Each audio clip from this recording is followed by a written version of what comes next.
നമ്മുടെ സർവ്വശാസ്ത്രങ്ങളും നിലനിൽക്കുന്നത് എവിടെയാ? തത്വജ്ഞാനം, ജ്ഞാനത്തിൽ.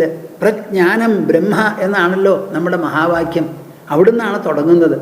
പിന്നെയോ തത്വമസി അഹം ബ്രഹ്മാസ്മി അയമാത്മാ ബ്രഹ്മ. കേട്ടോ നിങ്ങൾ? പ്രജ്ഞാനം ബ്രഹ്മ.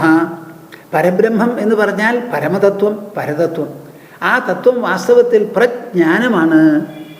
അതൊരു വസ്തുവല്ല, അത് ദ്രവ്യമല്ല, അത് ഊർജമല്ല, അത് വെറും സങ്കല്പവുമല്ല, അതൊരു തത്വമാണ്. ആ തത്വത്തെ എവിടെ നമുക്ക് ഗ്രഹിക്കാൻ പറ്റും? നമ്മുടെ ബുദ്ധിയിൽ മാത്രം. ബുദ്ധി ഒഴികെ വേറെ ഒരവയവത്തിനും ഒരംഗത്തിനും തത്വം ഗ്രഹിക്കാൻ പറ്റില്ല. ഇൻഫിനിറ്റി എന്ന് നമ്മൾ പറഞ്ഞു, അനന്തം, അനന്തത. ഈ ഇൻഫിനിറ്റി എന്ന് പറയുന്നത് വരച്ചു കാണിക്കാൻ പറ്റുമോ? കണക്ക് കൂട്ടി കാണിക്കാൻ പറ്റുമോ? പറ്റില്ല. അതെവിടെയാണ് നമ്മൾ ഗ്രഹിക്കുക? നമ്മുടെ ബുദ്ധിയിൽ. പൂജ്യം എന്ന് പറഞ്ഞു, ശൂന്യം എന്ന് പറഞ്ഞു. എവിടെയാണ് ഈ ശൂന്യത്തിന് എന്തെങ്കിലും ഒരർത്ഥം? ഒരു ശൂന്യം കാണിച്ചു തരുമെന്ന് പറഞ്ഞാൽ കാണിച്ചു തരാൻ പറ്റുമോ? പറ്റില്ല. അത് മനസ്സുകൊണ്ടല്ല, ബുദ്ധി കൊണ്ട് വേണം ഗ്രഹിക്കാൻ. അതാണ് ഭഗവത്ഗീതയിൽ ബുദ്ധിഗ്രാഹ്യം അതീന്ദ്രിയം എന്ന് പറഞ്ഞിട്ടുള്ളത്. ഈ വാക്കുകൾക്കൊക്കെ എന്താ അർത്ഥമാണെന്നറിയാമോ നിങ്ങൾക്ക്? എത്ര റിസർച്ച് ചെയ്തിട്ടാണ് ഈ വാക്കുകൾ അതാത് സ്ഥാനങ്ങളിൽ പിടിച്ചിട്ടുള്ളത്? നമ്മുടെ പൂർവികരെ അത്രയൊക്കെ റിസർച്ച് ചെയ്തിട്ടുണ്ടാവില്ല. എന്താ കാരണം? അവരുടെ വ്യക്തിത്വം പരിശുദ്ധമായി, വ്യക്തിത്വം പ്രബുദ്ധമായി, അവരുടെ ലക്ഷ്യത്തിനോടുള്ള ആഭിമുഖ്യ, പ്രതിബദ്ധത, ഐക്യം, താതാത്മ്യം ഇതൊക്കെ പൂർണ്ണമായി അവരുടെ മനസ്സിലും ബുദ്ധിയിലും ഉദിച്ചു എന്ന് പറഞ്ഞാൽ പിന്നെ റിസർച്ച് എന്ന് പറയുന്ന പ്രക്രിയയുടെ ആവശ്യമില്ല. എവിടെയൊക്കെ പോകുന്നുവോ മനസ്സ്, ആ മനസ്സത് പറയുന്നതൊക്കെ സത്യമായി തീരും. അപ്പം സത്യത്തിന് വേണ്ടിയുള്ള അന്വേഷണമാണ് സാധന. സത്യം സിദ്ധമായതിന് ശേഷം പറയുന്നതാണ് ഉത്തമമായ ശാസ്ത്രം. ഞാൻ നിങ്ങളുടെ മുൻപിൽ സംസാരിക്കാൻ വന്നിരിക്കുമ്പോൾ വലിയ ഒരു തയ്യാറെടുപ്പോടുകൂടി അങ്ങനെ വന്നിരിക്കണതൊന്നുമല്ല. സംസാരിക്കാൻ തുടങ്ങണം, വായിന്ന് വരണത് വരും എന്നേ പറയാൻ പറ്റുള്ളൂ. ഞാൻ പലപ്പോഴും പറയുന്നത് പോലെ ഞാനാണ് ആദ്യത്തെ ശ്രോതാവ്. എന്തിന്? ഞാൻ പറയുന്നതിന്. ഈ പറയുമ്പോൾ നമ്മുടെ വാക്ക് നാം ഉദ്ദേശിക്കുന്നിടത്തേക്ക് ശ്രോതാക്കളെ എത്തിക്കണം. അപ്പോഴേ ഒരു പ്രവക്താവാൻ പറ്റുള്ളൂ.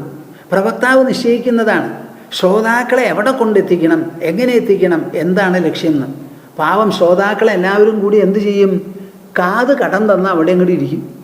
പ്രവക്താവേ, അങ്ങ് എവിടേക്ക് ഞങ്ങളെ നയിക്കാൻ ഉദ്ദേശിക്കുന്നുവോ അവിടേക്ക് കൊണ്ടുപോയിക്കോളൂ എന്ന് പറഞ്ഞ് ഏറ്റവും പ്രതിബദ്ധതയോടുകൂടി ഇരിക്കുന്ന ആളാണ് ശരിക്കുള്ള ശ്രോതാവ്. അദ്ദേഹത്തിന് കേൾക്കുന്നത് എളുപ്പമാണ്, ഗ്രഹിക്കുന്നത് എളുപ്പമാണ്, ആ ഗ്രഹിച്ചത് സിദ്ധമാകുന്നതും എളുപ്പമാണ്. അതിൻ്റെ ഇടയിൽ തടസ്സവാദങ്ങളും ശരിയല്ല എന്നുള്ളതും വിമർശനങ്ങളും അഹങ്കാരവും അഭിമാനവും ഒക്കെ ആയിട്ട് നിൽക്കുന്നവരോ അവരവരുടെ മുൻപിൽ മുട്ടുകുത്താം. അപ്പോൾ പ്രവക്താവ് പ്രവചനം സഫലമാക്കി ചെയ്യണം, തത്വപ്രവചനം എന്നുണ്ടെങ്കിൽ ശ്രോതാക്കളിൽ നിന്നുള്ള പ്രതിബദ്ധത വേണം. അപ്പോഴേ നമ്മുടെ മനസ്സിൽ നിന്നോ വായിൽ നിന്നോ പ്രത്യയങ്ങളും വാക്കുകളുമെല്ലാം പുറപ്പെട്ട് ആ ശ്രോതാക്കളെ കൊണ്ടെത്തിക്കേണ്ട ഇടത്ത് അങ്ങോട്ട് കൊണ്ടെത്തിക്കാൻ പറ്റുള്ളൂ. അപ്പോൾ റിസർച്ച് എല്ലാ സ്ഥലത്തും വേണമെന്നില്ല.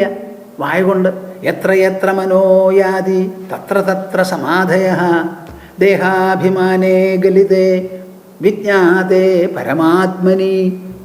കേൾക്കുന്നുണ്ടോ? നിങ്ങൾ കേൾക്കുന്നുണ്ടോ? ദേഹാഭിമാനേ ഗലിതേ എന്താ വാക്കിനർത്ഥം? ദേഹാഭിമാനം. ദേഹം ജനിച്ചു, അത് മരിക്കും, അത് വളർന്നുകൊണ്ടിരിക്കുന്നു. അത് ദ്രവ്യാത്മകമായ ഭക്ഷണത്തിലും വായുവിലും വെള്ളത്തിലുമൊക്കെയാണ് അതിൻ്റെ നിലനിൽപ്പ്. അങ്ങനെ അതാണ് ഞാൻ. ദേഹം ജനിച്ചപ്പോൾ ഞാനും ജനിച്ചു, ദേഹം മരിക്കുമ്പോൾ ഞാനും മരിക്കും. അതുള്ളപ്പോഴേ ഞാൻ നിലനിൽക്കുള്ളൂ. ദേഹവിലക്ഷണമായ ഒരു വ്യക്തിത്വം എനിക്കില്ല. എല്ലാം കൂടിയിട്ട് ഈ ദേഹം ഇതന്നെയാണ്. ഇതാണ് അഭിമാനം. അല്ലാണ്ട് ദേഹാഭിമാനം നിങ്ങൾ വിചാരിക്കുന്നത് മാതിരിയല്ല. തന്നെക്കുറിച്ച് ദേഹമുണ്ടായപ്പോൾ ഉണ്ടായി, ദേഹം വീഴുമ്പോൾ വീഴും. അതുമാതിരി ഈ ദേഹം നിലനിൽക്കുന്നിടത്തോളേ എനിക്ക് നിലനിൽപ്പുള്ളൂ എന്നുള്ള തോന്നലാണ് ദേഹാഭിമാനം. ആ അഭിമാനം പോയാലോ? ദേഹം ജനിച്ചോട്ടെ, അത് മരിച്ചോട്ടെ, ഞാൻ ജനിക്കുന്നില്ല, മരിക്കുന്നില്ല, അജന്മാവാണ് ഞാൻ എന്നുള്ള അഭിമാനം അപ്പോൾ ഉണ്ടാവുക. അപ്പോൾ ദേഹാഭിമാനം ഗളിതം അതങ്ങോട്ട് വീണുപോയി.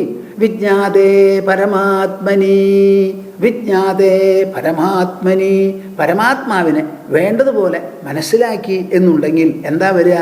എത്ര മനോയാതി എവിടേക്ക് മനസ്സ് പോകുന്നുവോ തത്ര തത്ര സമാധയ. ആ പോകുന്നിടത്തൊക്കെയാണ് നമുക്ക് സമാധി സിദ്ധമാവുക. നിങ്ങളിപ്പോൾ സമാധി എന്ന് പറഞ്ഞാൽ എന്താ വിചാരിച്ചിരിക്കണേ? ശരീരത്തിൻ്റെ ഉള്ളിൽ കണ്ണടച്ച് വാതിലും അടച്ച് ജനാലിയും അടച്ച് ഒരിടത്തിരുന്ന് മനസ്സും നമ്മളുമായി ഒരു ഏറ്റുമുട്ടൽ നടത്തി അവസാനം മനസ്സിനെ കൊമ്പുകുത്തിച്ച് മിണ്ടാതെയാക്കി നിശ്ചലമാക്കി എന്ന് പറഞ്ഞ് കുറേ ശ്വാസം പിടിച്ചടക്കി വേറെ എന്തൊക്കെയോ ചെയ്തു എന്നിട്ടുണ്ടാവേണ്ടതാണ് സമാധി എന്ന് പറയുന്നുണ്ടല്ലോ. ഒന്നുമല്ല, അങ്ങനെയൊന്നുമല്ല കാര്യം. സമാധി എന്ന് പറഞ്ഞാൽ എന്താ? എവിടുന്നാണോ എല്ലാം പുറപ്പെടുന്നത്, എവിടെയാണോ ഉപശമിക്കുന്നത് ആ സ്ഥലം കണ്ടെത്തി അതിൽ അണഞ്ഞങ്ങോട്ട് നിൽക്കുക. മറ്റൊരു ഭാഷയിൽ പറഞ്ഞാൽ എവിടെ നിന്നാണോ ചിന്തകളെല്ലാം ഉദ്ഭവിക്കുന്നത്, എവിടെയാണോ ചിന്തകളെല്ലാം ലയിച്ചു ചേരുന്നത് ആ ഉറവിടം തൻ്റെ ഉള്ളിൽ തന്നെയാണ്. ഓരോ ചിന്തയുടെയും തൊട്ട് മുൻപിൽ ആ ഉറവിടമാണ്. ഓരോ ചിന്തയും പര്യവസാനിക്കുമ്പോൾ ആ സമയത്തും അത് തന്നെയാണ്. രണ്ട് ചിന്തകളുടെ മധ്യത്തിലും അത് തന്നെയാണ്. അപ്പോൾ ഒരു ചിന്തയുണ്ടെങ്കിൽ രണ്ട് സമാധിയുണ്ട് നിങ്ങൾക്ക്. മനസ്സിലായോ? ഒരു ചിന്തയുണ്ടെങ്കിൽ അതിന് മുൻപ് അതിൻ്റെ ഉറവിടം, അതിൻ്റെ ഇപ്പുറത്തോ അത് ലയിച്ചു ചേരുന്ന സ്ഥലം, ഇത് രണ്ടുമാണ് സമാധിസ്ഥാനം. അപ്പോൾ ഒരു ചിന്തയുണ്ടോ രണ്ട് സമാധിസ്ഥാനം നമുക്ക് കിട്ടി. സ്ഥാനമല്ല, സമാധി ഉണ്ടായി. ഇത് മനസ്സിലാക്കാൻ ബുദ്ധിയുള്ളവർ, വിവേകമുള്ളവർ, വിശേഷ ബുദ്ധിയുള്ളവർ, സംസ്കാരമുള്ളവർ, ഗുരുഭക്തി ഉള്ളവർ, ഗുരുവിൻ്റെ അനുഗ്രഹമുള്ളവർ അവർക്കേ ഇത് മനസ്സിലാവൂ. ബാക്കിയുള്ളവർക്ക് മനസ്സിലാവില്ല. അപ്പം മനസ്സ് എവിടെയൊക്കെ പോകുന്നുവോ അവിടെയൊക്കെ സമാധി എന്നാണ് പറയുന്നത്. അതുപോലെ വിജ്ഞന്മാരും തജ്ഞന്മാരും വിശേഷജ്ഞന്മാരും തത്വജ്ഞാനികളും എല്ലാവരും പറയുമ്പോഴും ചിന്തിക്കുമ്പോഴും ആദ്യകാലത്ത് റിസർച്ച് ഉണ്ടാവാം. പിന്നെ റിസർച്ച് ഇല്ലാതെ തന്നെ അവരുടെ മനസ്സിൽ നിന്ന് ഉത്തമോത്തമമായ പ്രത്യയങ്ങളും തത്വങ്ങളും മൂല്യങ്ങളും സിദ്ധാന്തങ്ങളും നിർവചനങ്ങളും എല്ലാം തന്നെ അങ്ങോട്ട് വന്നു തുടങ്ങും. അപ്പോൾ കൃഷ്ണപരമാത്മാവ് അർജുനനെ നോക്കി സംസാരിച്ചത് പൊടുന്നനെ ഒരു സംവാദമാണെങ്കിലും ആ സംവാദം പരിപൂർണ ശാസ്ത്രമായിട്ടാണ് ഇന്നേ വരെ നിലനിൽക്കുന്നത്.